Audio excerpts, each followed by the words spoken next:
The show opens as Zhang Ju, the CEO of Jushi Group of Industries, arrives at a bustling bar in Beijing. He's a regular customer and often spends the whole night alone. Currently, a beautiful young woman, Su Qing, notices him from across the bar. She's plotting ways to meet the rich man, coincidentally. She believes that making him fall in love with her is the only way out of her boring life. To execute her plan, Su Qing has hired a paid actor who will act drunk and harass her. On the other hand, Zhang Ju pretends to be busy drinking, but his gaze never leaves her heroine. He assumes that she doesn't know his real identity. When he notices a drunk man behaving inappropriately with her, he promptly intervenes, just as she planned. The two then engage in a brief conversation, and she asks him to accompany her to her hotel room. Once the two are alone, she falls on the bed and pulls him on top of herself. The two are clearly attracted to each other, but Zhang Ju puts on the brakes and stops kissing her. Su Qing then falls asleep on the bed, and because there's northwest other place to sleep, he spends the night in the bathtub. The following morning when they wake up, Su Qing acts like she doesn't remember anything from last night. She instead gets dressed and offers to pay him for the hotel room, but Zhang Ju refuses to accept the money, saying the only thing he wants is her, revealing that he actually knows her. The two then have a brief romantic moment before she pushes him away and leaves the room. Zhang Ju is sad to see her go but discovers that she has dropped her ID card on the couch. Unbeknownst to him, the cunning woman intentionally left her card so he could follow her. Later that day, Su Qing returns home, where her father Zhang Fang and half-sister Su Lian are about to have lunch with Su Qing's boyfriend, Mr. Gu. He's a high-ranking official in the Jushi Industries, which makes him one of the most eligible bachelors in the city. As soon as Su Qing sits down, her stepsister asks where she's been all night, questioning her character and basically calling her a cheap whore. Clearly, the two don't have the best relationship. In retaliation, Su Qing confronts her stepsister by exposing intimate photos of her with Mr. Gu, who are having an affair. Despite the damning evidence, her boyfriend refuses to admit anything and tries to gaslight her by accusing her of violating his privacy. He then refuses to have lunch with the family and storms off. To make matters worse, Dad also dismisses the picture and sides with Mr. Gu. He still wants Su Qing to marry Mr. Gu because he's rich and well settled. This clearly hits a nerve with her, and she angrily shouts that she will never follow in his footsteps. It's then revealed that after the death of her mother, her dad married a rich woman who worked at Jushi Industries. Elsewhere, Zhang Ju is listening to the drama unfold through a buggy slipped into Su Qing's purse, and he's pissed at the horrible treatment she receives from her own family. Then, in a flashback scene, a kidnapper binds a boy with chains and punishes him brutally. He warns him not to speak a word while he's away. After the criminal leaves, a young girl sneaks in and frees him. She consoles him and promises to protect him from the evil man. The boy and girl are none other than Zhang Ju and Su Qing. While our heroine has forgotten the incident, he still remembers it, and has vowed to repay her for elsewhere. Su Qing is heartbroken by her dad's betrayal. She's so fed up with her family that she decides to cut ties with them and go no contact. Later, as she's walking down the road with her luggage, someone calls out her name. It's Zhang Ju, who found her address through her ID card. However, she plays dumb and asks him to return her car. Our hero cleverly says that he left it in his car and offers to drop her off. When Su Qing gets into the car, she can't help but wonder why a rich CEO drives such a piece of shit car. She then asks for her ID card so she can be on her way. Zhang Ju then says that he forgot it at home. With nowhere else to go, Su Qing reluctantly agrees to go to his house to fetch her car. However, instead of taking her to his real home, he takes her to a modest cottage, claiming he's an electrician. He also tries to distract from the ID card, but she shuts down his attempts to have a conversation. Eventually, Zhang Ju has no choice but to hand over her ID card. Su Qing then takes her belongings and prepares to leave, but he stops her and abruptly says that he wants to take her away from her horrible family. Hearing this, our heroine is left completely stunned and wonders how he knows about her personal life. Regardless, she sees it as the perfect opportunity to get away from her family and achieve her initial goal of getting close to the CEO of Jushi Industries. Following this, they make a verbal agreement to stay together platonically. Our hero eagerly agrees because all he wants is to be close to her. However, things get off to a rocky start. Although he claims to be a professional electrician, a sudden power outage in the house almost exposes the CEO when he can't locate the fuse box. Su Qing knows that he's the CEO of Jushi, but she plays along with his facade. She ultimately discovers the frazzled wire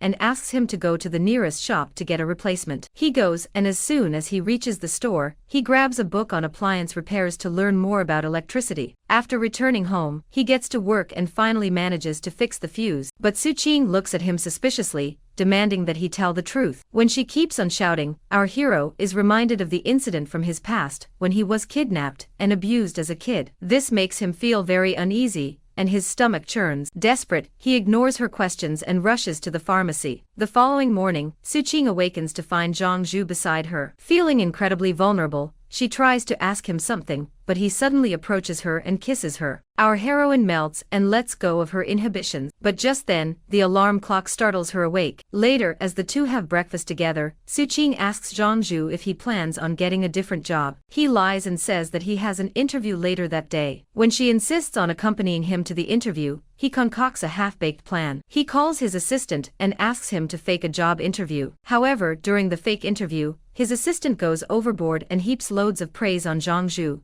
making a mess of the interview. This forces our hero to end the call abruptly before his cover is blown. To downplay the incident, he asks Su Qing if she has a dream job. In response, she says she wants to work for the Zhushi Corporation, praising the company's new CEO. A few days later, Su Qing sets a trap for her ex-boyfriend Mr. Gu and her stepsister Su Lian. She sends them separate packages in each other's names and arranges a steamy meeting in a hotel room. Later that day, the two fall for her trap and arrive at the hotel room unaware that it's a setup. They quickly jump into bed and start getting intimate. Just then, Su Qing arrives in the room with a lot of her friends. Taken aback, they go off on him, calling him a manwhore. Unable to defend themselves, Su Lian attacks her stepsister, resulting in an all-out brawl. When Su Qing returns home that night, Zhang Ju sees the bruises on her cheeks and assumes Mr. Gu did it. Furious, he goes to him and offers 30% of his company's shares to leave Su Qing. The greedy Mr. Gu eagerly accepts, but just then, a board member, Jianji, interrupts their conversation and shuts it down. Following this, we're given a brief history of Zhushi Industries. It was founded by Chairman Li, who took the company to incredible heights, earning huge profits. After his death, the company's reins were distributed between his second wife Bai and his son from his first wife, Zhang Ju. Currently, there's a tussle between these two factions, and while Bai has several friends of her own, including Mr. Gu, Zhang Ju only has Jianji on his side. Can easily damage the entire company's reputation in a traditional society like China. Therefore, an urgent board meeting is held to address the situation. Jianji confronts him for stooping so low, but he refuses to admit any wrongdoing, claiming the video has been doctored. He then proposes to bring his girlfriend Su Qing to the company party to prove that he is faithful to her. Later that day, Zhang Feng approaches his daughter Su Qing and asks for her help. He reveals that Mr. Gu has threatened to stop doing business with him if she doesn't support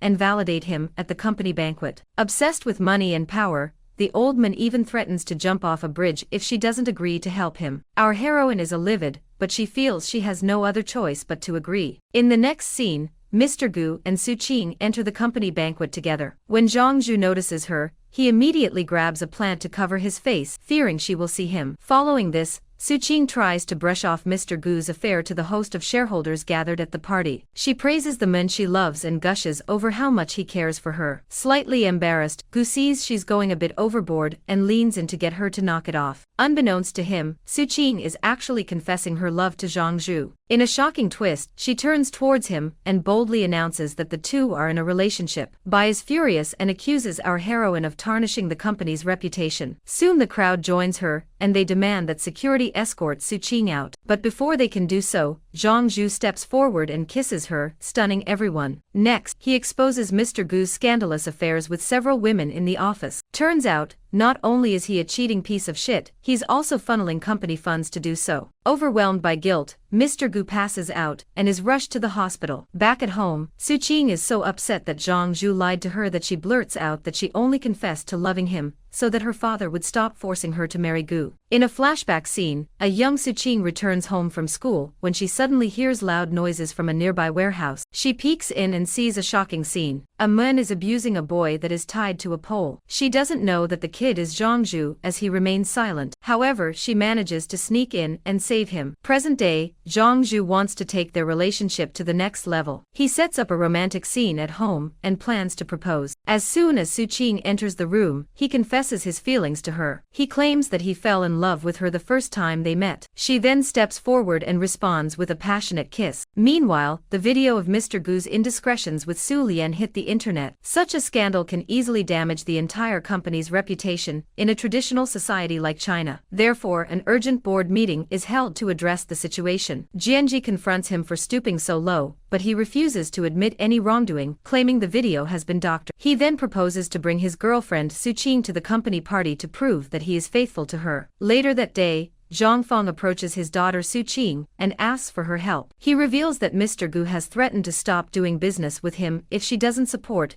and validate him at the company banquet. Obsessed with money and power, the old man even threatens to jump off a bridge if she doesn't agree to help him. Our heroine is livid, but she feels she has no other choice but to agree. In the next scene, Mr. Gu and Su Qing enter the company banquet together. When Zhang Ju notices her, he immediately grabs a plant to cover his face, fearing she will see him. Following this, Su Qing tries to brush off Mr. Gu's affair to the host of shareholders gathered at the party. She praises the man she loves and gushes over how much he cares for her. Slightly embarrassed, Gu sees she's going a bit overboard and leans in to get her to knock it off. Unbeknownst to him, Su Qing is actually confessing her love to Zhang Ju. In a shocking twist, she turns towards him and boldly announces that the two are in a relationship. Bai is furious and accuses our heroine of tarnishing the company's reputation. Soon the crowd joins her, and they demand that security escort Su Qing out. But before they can do so, Zhang Ju steps forward and kisses her, stunning everyone. Next, he exposes Mr. Gu's scandalous affairs with several women in the office. Turns out, not only is he a cheating piece of shit, he's also funneling company funds to do so. Overwhelmed by guilt, Mr. Gu passes out and is rushed to the hospital. Back at home, Su Qing is so upset that Zhang Ju lied to her that she blurts out that she only confessed to loving him so that her father would stop forcing her to marry Gu. In a flashback scene, a young Su Qing returns home from school when she suddenly hears loud noises from a nearby warehouse. She peeks in and sees a shocking scene. A man is abusing a boy that is tied to a pole. She doesn't know that the kid is Zhang Ju as he remains silent. However, she manages to sneak in and save him. Present day, Zhang Ju wants to take their relationship to the next level. He sets up a romantic scene at home and plans to propose. As soon as Su Qing enters the room, he confesses his feelings to her. He claims that he fell in love with her the first time they met. She then steps forward and responds with a passionate kiss. Our heroine says yes, but she is only doing so to infiltrate Jushi Industries. She wants to investigate the car accident that killed her mother, believing that the Jushi group is somehow responsible. In the next scene, the couple has a small wedding, and they preserve the moment with a fancy photo shoot. When Su Qing wakes the next morning, Zhang Ju has prepared breakfast for her and left for work. She then reads while eating alone. Just then, a construction engineer arrives and asks if any improvements are needed on the property. During their conversation, Su Qing learns that the house was specially designed by Zhang Ju himself. When the engineer lays out the blueprint, she is stunned. She realizes that the silent little boy she tried to rescue was Zhang Ju. When both of them were captured and bound in chains, she made a drawing of her dream house, and our hero turned that vision into a reality. After hours of captivity, the kids eventually managed to escape,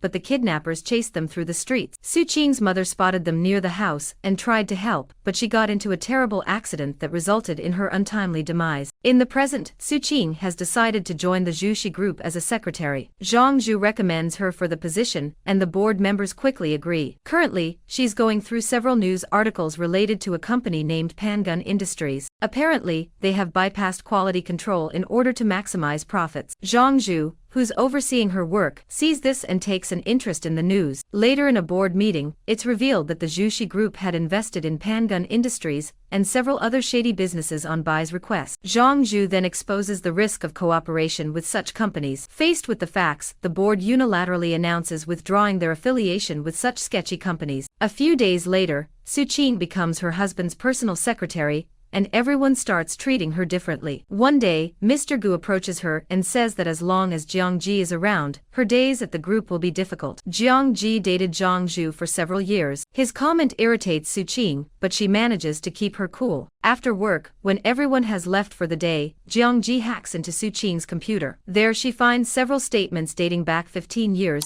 even though Su Qing was asked to compile the data for the past quarter. This makes her suspicious and she thinks that someone might have sent her to spy on the company. Meanwhile, Su Qing sneaks into Zhang Ju's room to access his computer, looking for information regarding the car accident that killed her mother. She soon comes across a monetary transaction from Zhang Ju's father's account to her dad's account 15 years ago. This piqued her curiosity because she can't imagine why this transaction occurred. We're then taken to a flashback where the truth about the car accident is finally revealed. On that fateful day, it was Bai who was driving the car that ended up taking the poor woman's life. As penance, she married Su Qing's father and paid him a hefty sum of money. The greedy dad hid this from his family for the first few years, but one evening while drunk, he confessed everything to a picture of his late wife. Unbeknownst to him, his daughter heard everything. In the present, Zhang Ju holds a crucial meeting with a senior shareholder of the company. He wants to talk about one of their products, a ceramic teapot. He points out that they don't have a patent for the product, which will allow other companies to knock off their design and sell it for cheap, jeopardizing their company's integrity. Meanwhile, Su Qing goes to a bar with her best friend and gets wasted. She begins to complain about how Zhang Ji knows her husband too well. Her friend advises her to stay close to Zhang Ju because they could lose everything if they can't uncover the truth about the car accident. When Zhang Ju returns home that night, Su Qing is nowhere to be found. He then hears someone yelling outside, and it turns out to be his wife, who's had a little too much to drink. Once they're inside, Su Qing calls him an idiot. She admits that she hates Zhang Ji and is done with her behavior. Hearing this,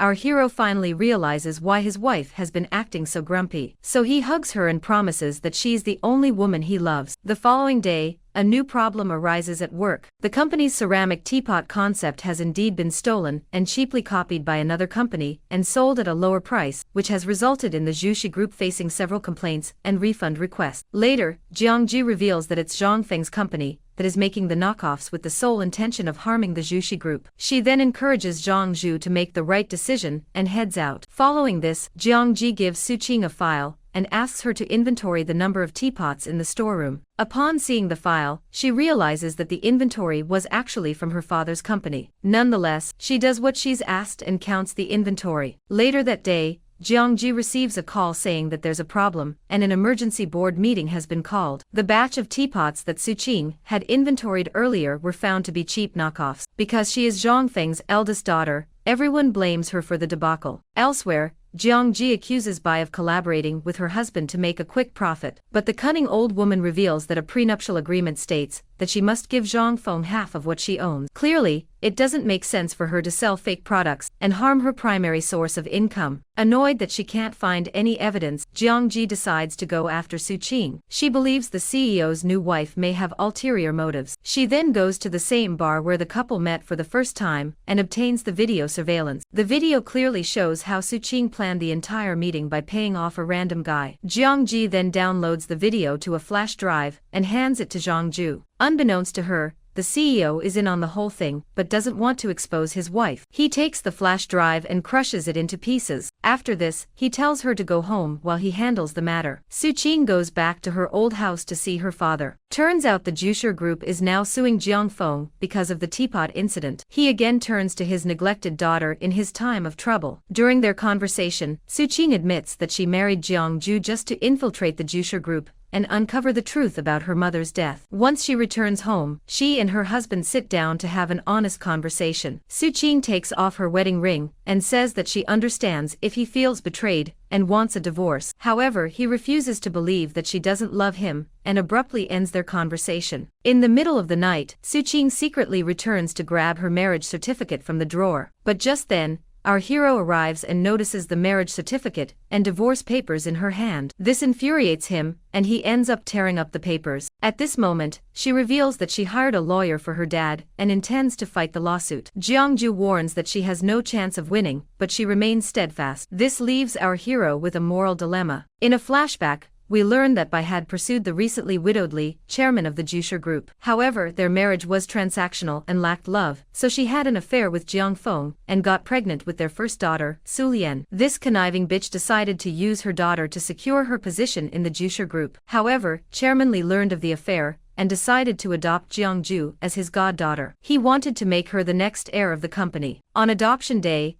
Bai was driving recklessly down the streets talking to her husband. Unfortunately, she hit Su Qing's mother and killed her instantly. Bai then married Jiang Feng, so he wouldn't press criminal charges. A few years later, Chairman Li discovered that he had a biological son from his first wife, and that son was none other than Jiang Ju. In the present, Su Qing has finally found a lawyer and plans to meet with him in person for a detailed conversation. However, she's soon joined by her father, who thanks her for getting the Jushi group to withdraw the lawsuit. Hearing this, she realizes that his job by withdrawing the lawsuit. Later, the two meet at the cottage and have a serious conversation. Su Qing calls him naive for risking his job to save her ungrateful father. However, Zhang Ju responds that he will always be by her side no matter what, as he still holds himself responsible for her mother's death, as the poor lady was only trying to help him. From that day onwards, he promised to take care of Su Qing. Moved by his words, our heroine becomes emotional, and they finally reconcile with a passionate kiss. Later that day, she meets with Mr. Gu, who reveals he wants to sell his shares to pay off his gambling debt. Su Qing senses that something is off, so she relays the information to her husband that afternoon. After a brief discussion, Zhang Ju buys Mr. Gu's shares in the group, making him a majority shareholder. Suspecting foul play, Zhang Ju deliberately leaves a mistake when he signs the contract. Next, as part of an elaborate plan to trap the young CEO, Bai organizes a board meeting. Initially, Zhang Ju resolved the issues by exchanging the counterfeit teapots for new original ones. However, Bai had secretly moved another batch of counterfeit products into the company's inventory. She accuses him of doing so and threatens to expose scandals involving the Jushi group